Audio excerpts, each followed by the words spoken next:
किसी का इशारा होगा, किसी के इरादे होंगे। उसके बाद लगातार तेजस्वी जी यहाँ प्रेस के माध्यम से जनता को जागरूक करते रहे, उनको बताते रहे। फिर पूरा का पूरा विपक्ष, राहुल जी ने एक मेजर प्रेस कॉन्फ्रेंस की, एविडेंस के साथ बताया कि किस प्रकार मैनिपुलेशन हो रहा है और किस प्रकार चुनाव यात्रा जब कंसीव की गई इसके बारे में सोचा गया। और न सिर्फ सदन में जब प्रधानमंत्री जी पहुंचे आखिरी दिन लोकसभा, ये दिल्ली में बैठ के निर्वाचन सदन में लोग ये समझ नहीं पा रहे हैं कि दैनंदिन की परेशानियां कितनी है। सब कामकाज छोड़ करके लोगों को अपना मत बचाना है। बिहार वोटर अधिकार यात्रा के 2 चरण समाप्त हो चुके हैं। तीसरे चरण का समापन 1 सितंबर को पटना के गांधी मैदान में होगा, जब आरजेडी, कांग्रेस और सीपीआई-एमएल के तीनों घटक दलों के नेता बड़ी जनसभा को संबोधित करेंगे। इन सब के बीच पिछले 2 चरणों में क्या कुछ मिजाज रहा है, उन सब पर मुद्दों पर बात करने के लिए हमारे साथ मौजूद हैं राज्यसभा सांसद प्रोफेसर मनोज कुमार झा जी हमारे साथ हैं। सर, आपका द फेडरल देश में बातचीत करने के लिए स्वागत है। शुक्रिया, बहुत बहुत। सर, मेरा पहला सवाल यही है कि सासाराम से ये यात्रा शुरू हुई और सीमांचल के इलाकों में ये यात्रा चल रही है, तो अभी तक का जो फीडबैक है वो किस तरह का माहौल आपको नजर आ रहा है? देखिए, थोड़ा टाइमलाइन में जाना जरूरी है हम सब के लिए, ना सिर्फ बिहार बल्कि पूरे देश में जहां आपके व्यूअर हैं या जहां आपको पढ़ा जाता है।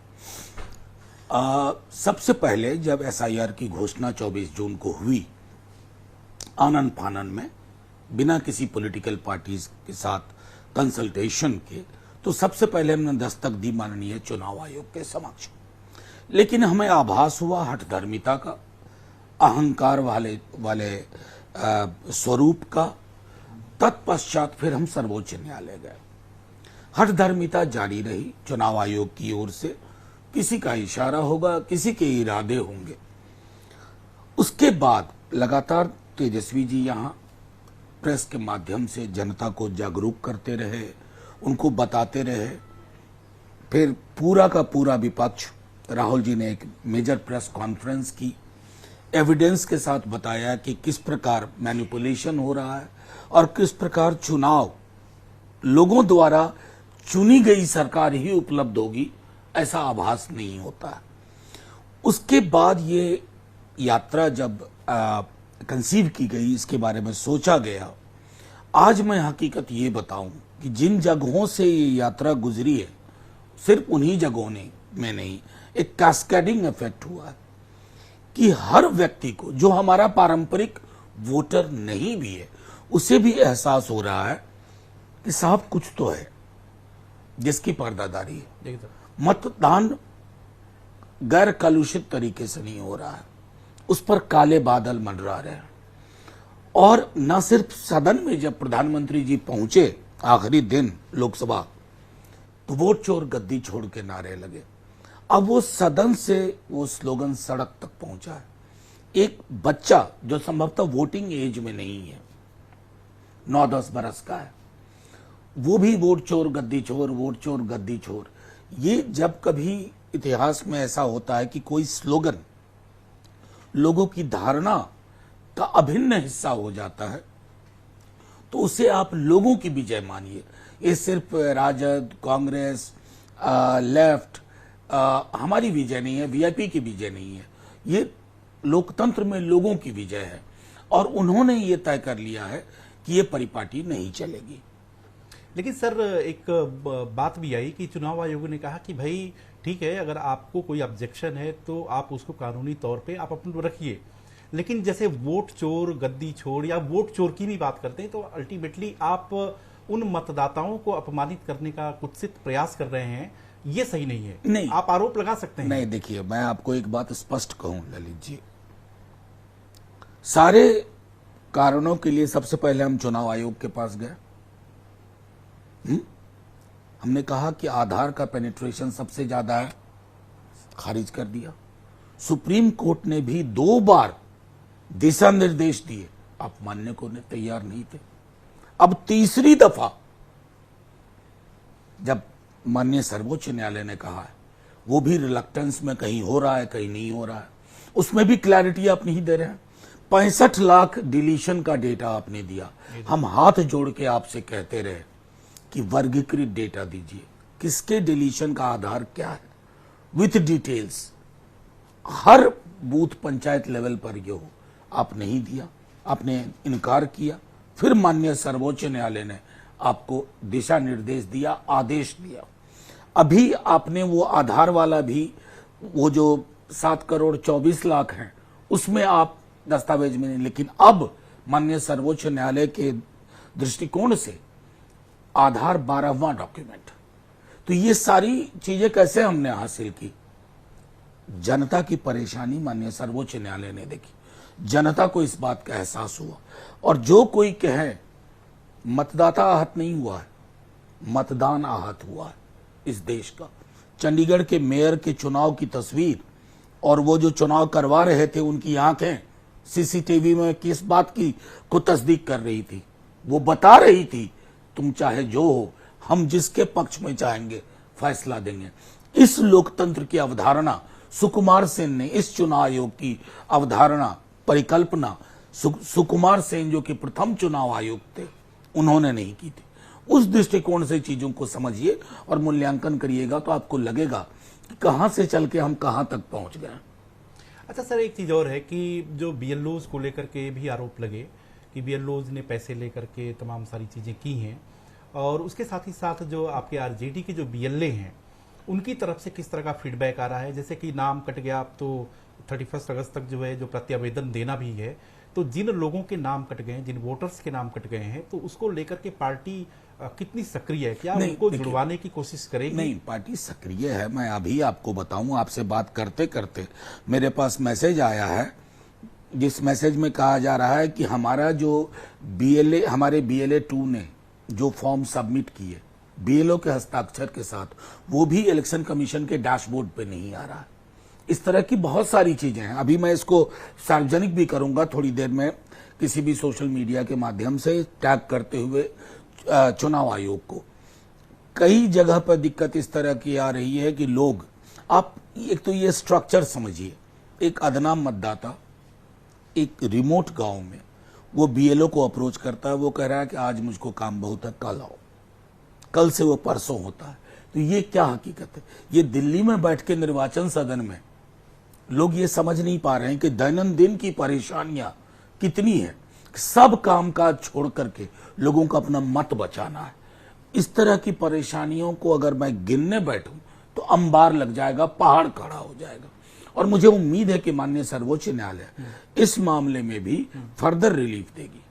अच्छा सर, एक चीज है कि जैसे कि द फेडरल देश की टीम भी सासाराम से मतलब हमने शुरुआत की थी, और उसके बाद कटिहार तक गए, पूर्णिया तक गए, और उसके बाद जब वहां से वापसी कर रहे थे तो बीच रास्ते में जो जैसे खगड़िया हो गया, बेगूसराय हो गया, तो वहां पे भी कुछ लोगों से हम लोग ने बात की, तो उन्होंने कहा कि भाई देखिए, सीधी सी बात है कि अगर आप सरकारी योजनाओं का लाभ लेने के लिए बिना समय गवाए दस्तावेज बनवाते भी हैं, तो आखिरकार अगर इस तरह की कोई बात है, अगर चुनाव आयोग ने दस्तावेजों की मांग की है, तो उसमें क्या परेशानी है? उसमें कौन सा पहाड़ गिर गया, आसमान टूट पड़ा जो है?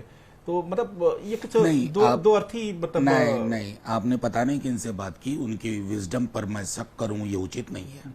लेकिन बार बार कोर्ट में भी हमने दलील दी है, सड़कों पे, सदन में कहा है कि Bihar one of the most document deficient state, जहां संभवतः आधार का सैचुरेशन 86-85% है, बाकी सारे डॉक्यूमेंट्स 15%, 12%, 13%, 20%, 21%। वैसे में आपको एक उच्च मध्यम वर्गीय नजरिए से, जहां आपके पास घर में एक सुरक्षित जगह है जहां आप दस्तावेज रखते हैं और लोग जब कहें तब आप कोई भी दस्तावेज उपलब्ध करा सकते हैं। दूसरी तरफ एक बड़ा व्यापक वर्ग है, सबॉल्टर्न्स, जिनके पास एक कमरा है, एक कमरे में 3-4 लोगों का परिवार रह रहा है। कहां दस्तावेज, कहां कपड़े, कहां किचन की अवधारणा।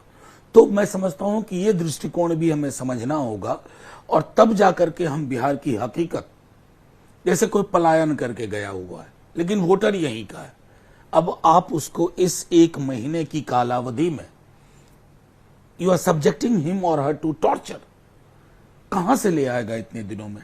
आपको फ्लेक्सिबल रखना चाहिए था, वो आपने किया नहीं। माई वे और हाईवे के अप्रोच में आपने काम किया।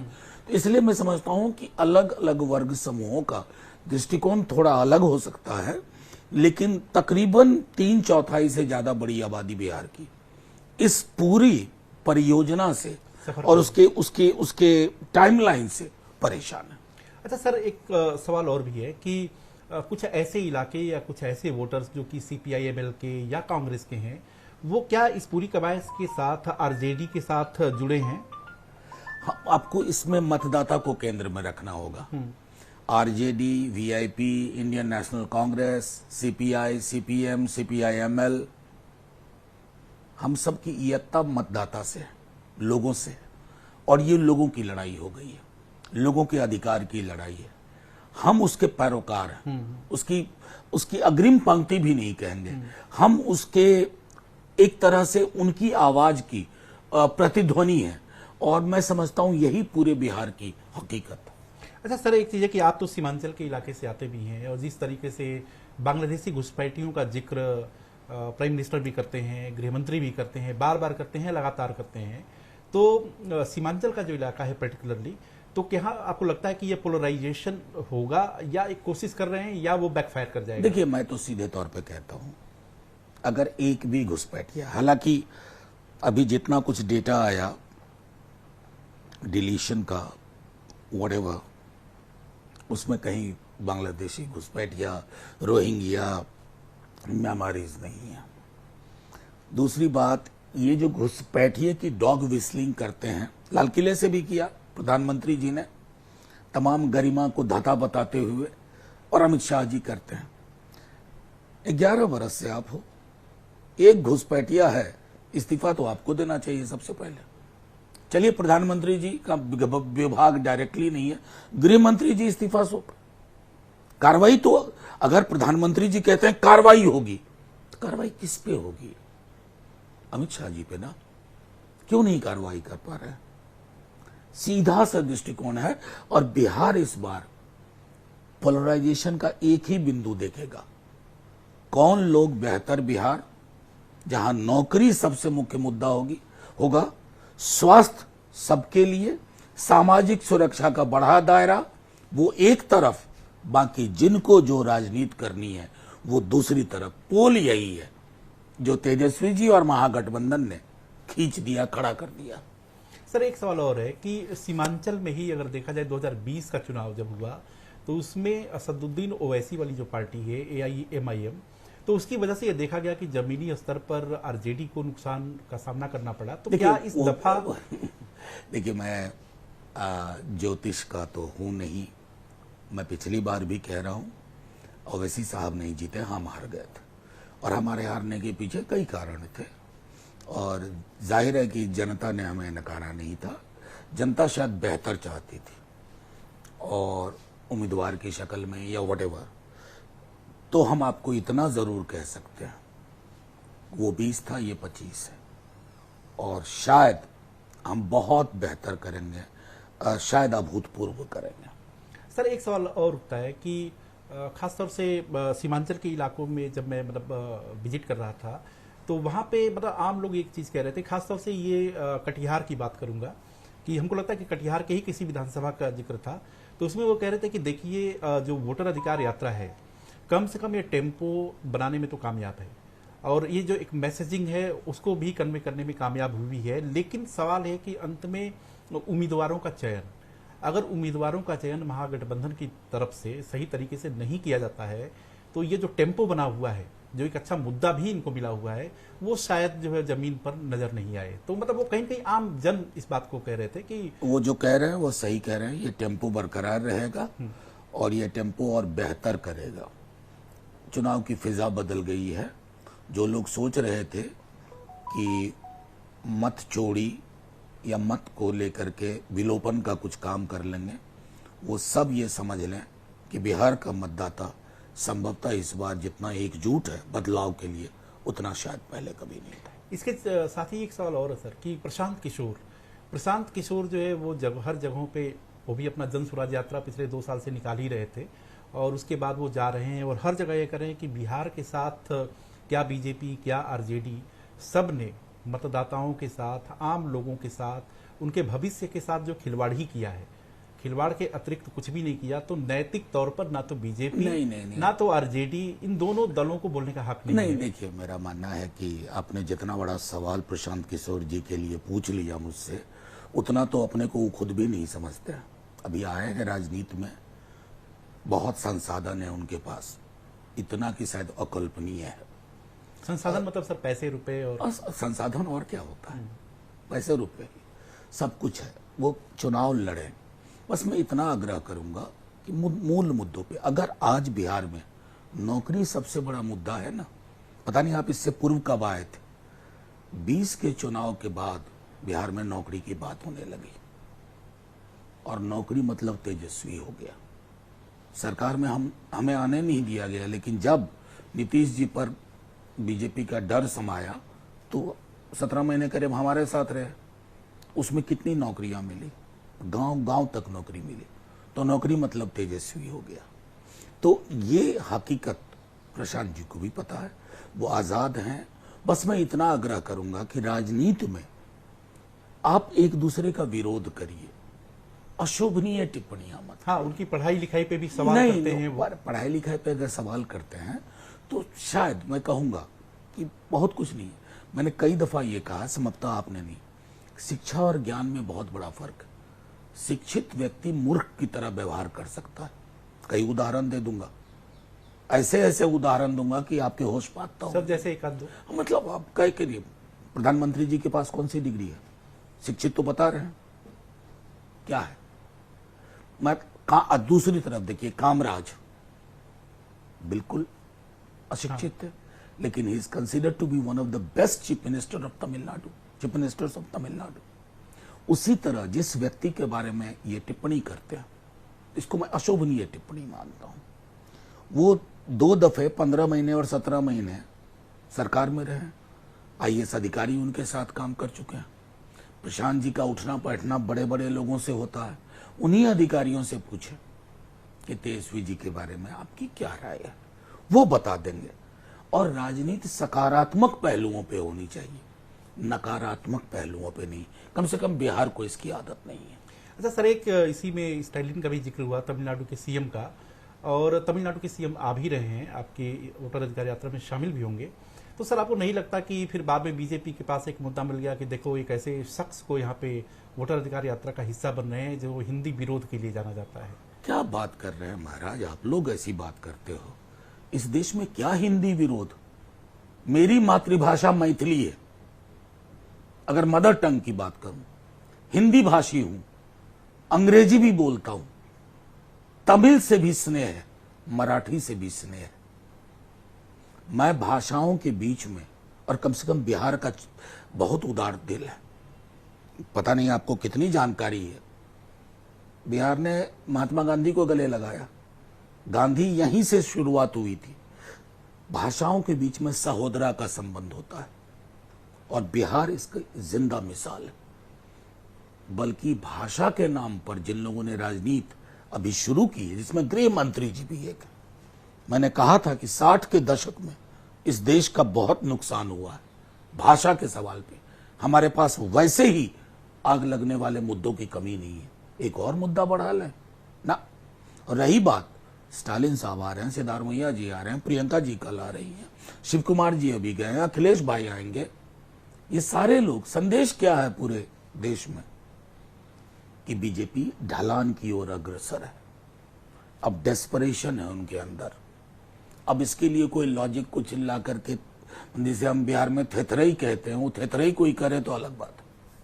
अच्छा सर, एक चीज और है कि 2020 में जब ये सारी बातें हुई तो खास तौर से कांग्रेस जब सीट शेयरिंग, एक तो सवाल यही है कि सड़क पर अपनी बात को रखना, जनता के बीच जाना, लेकिन सत्ता की लड़ाई जहां नंबर से डिसाइड होती है तो 243 में 122 तो जरूरी है सरकार बनाने के लिए, और 243 में 122 अगर नहीं आता है तो कोई भी कवायद जो है वो बेकार हो जाती है, अगर सत्ता के हिसाब से देखा जाए। 2020 में कांग्रेस और आरजेडी के बीच में जो सीट शेयरिंग को लेकर के तरह तरह की बातें हुई कि कुछ ज्यादा सीट दे दी गई और उसकी वजह से नुकसान हुआ, तो क्या आपको लगता है कि एक तो पहले कि सीट शेयरिंग की संभावना कब तक है, और दूसरी चीज कि क्या 2020 ही रिपीट होगा, या मतलब सीट शेयरिंग को लेकर आप लोग फ्लेक्सिबल होंगे और वो लोग होंगे? कुछ चीजों को दल के शीर्ष नेतृत्व के लिए छोड़ दीजिए। जब हम बीते चुनाव का पोस्टमार्टम करते हैं ना, तो आगे बेहतर करें इसकी उम्मीद होती है। इस बार महागठबंधन के तमाम दलों में एक चीज पे सहमति है कि साथ बैठेंगे, विनेबिलिटी देखेंगे, कैंडिडेट कोई भी हो, दल कोई भी हो, महागठबंधन लड़ेगा। तो ये थे आरजेडी के प्रवक्ता, कद्दावर नेता, राज्यसभा के सांसद प्रोफेसर मनोज कुमार झा जी, जिन्होंने हर एक विषय पे स्पेशल इंटेंसिव रिवीजन मतलब वोटर लिस्ट सत्यापन से लेकर के तमाम तरह के सवाल द फेडरल देश ने पूछा, और जिसका बहुत ही बेबाकी के साथ उन्होंने जवाब भी दिया। और ये कहा कि सबसे बड़ी चीज यह है कि जहां तक सीट शेयरिंग का सवाल है, चाहे प्रशांत किशोर का सवाल है, चाहे बीजेपी का सवाल है, वो आज की डेट में बिहार में बेमानी है। बिहार की जनता स्पेशल इंटेंसिव रिवीजन के जरिए जिस तरीके से उनको परेशानी का सामना करना पड़ा है, उसके खिलाफ है, और ये उम्मीद जता रहे हैं कि 2025 की लड़ाई महागठबंधन जीतने में पूरी तरीके से कामयाब होगा। इसमें किसी तरह का कोई शक नहीं होना चाहिए।